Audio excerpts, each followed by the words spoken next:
لو عايز تترقى قدامك حاجة من الاتنين، يا إما تجيب واسطة يا تقضيها تطبيل. ولو مالكش في ده ولا ده، تعالى أقولك على الطريقة المحترمة. 6 نصايح قالهم كتاب إتقان اللعبة أو ماسترنج ذا جيم لكاري جونسون. رقم 1، حدد هدفك. يعني أنت عايز إيه بالظبط؟ عايز توصل لإيه؟ عايز تترقى في القسم اللي أنت فيه، ولا عايز تروح قسم تاني، ولا عايز تتعلم حاجات جديدة عشان أصلا تغير المجال، ولا أنت أصلا هدفك ما تترقاش وتفتح البيزنس بتاعك؟ لازم تحدد أنت عايز تعمل إيه بالظبط، عشان لو ما حددتش هتلاقي نفسك عمال تعمل خطوات غير محسوبه وانت اصلا مش عارف انت رايح بيها لفين. تقعد تتنقل من قسم لقسم ومن شركه لشركه وتاخد كورسات ملهاش دعوه خالص بمجالك، وفجاه هتلاقي ان كل اللي كانوا معاك سبقوك لمجرد ان هم كانوا مركزين في هدفهم. رقم 2، اعترف بالاخطاء. لازم تعرف ان عادي، كلنا بنغلط في الشغل، ما احنا بنتعلم. يعني لو غلطت غلطه اعترف بيها وصلحها، وكمان اعملها دروس مستفاد. انا شخصيا كنت اعرف حد لما كان بيغلط الناس كانت تقف تسقف له، لانه كان بيقول يا جماعه انا غلطت في كذا وعرفت الغلط وصلحته، وكمان جاي اقول لكم تعملوا ايه عشان ما تغلطوش غلطتي. برافو.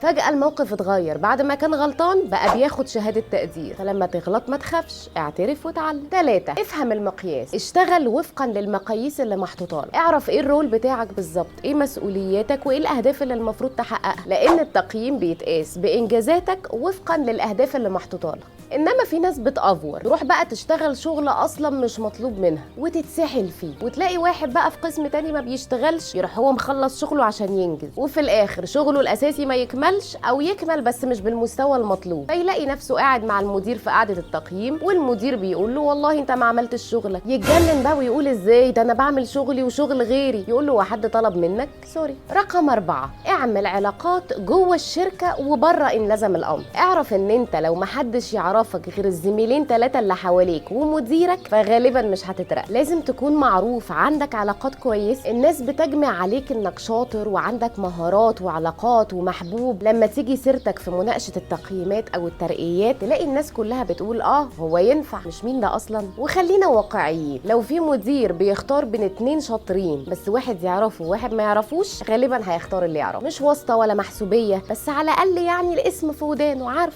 5، بلاش البيرن اوت. ما تحطش على نفسك ضغط وشغل فوق طاقتك، اللي هو انت جامد قوي ما بتقولش للشغل لا. خد الشغل ده ماشي، حماده زميلك مسافر هات شغله، سميحه بتولد خد مكانها حاضر، وتيجي مره واحده بوم انفجار. هتبقى من كتر الضغط مش قادر تشتغل، مش قادر تدي، بتغلط، بتبوظ حاجات، وساعتها جسوت هيتقال عليك مقصر وما بقتش شاطر في الشغل زي زمان. فانت عودتهم بقى، وزي ما بيقولوا اشتغل كتير تغلط كتير. اخر حاجه، القياده من غير السلطه. يعني خليك ليدر، قدوه بشغلك واخلاق، الناس تحس كده ان هم باصين لك. ما تبخلش على حد بمعلومه، علم الناس الجديده اللي تيجي، هتلاقي نفسك بقيت مدير من غير ما تبقى مدير، فترقيتك هتبقى يا رب تترقى. انا فيروز يسري، ودي حكايه قبل اليوم.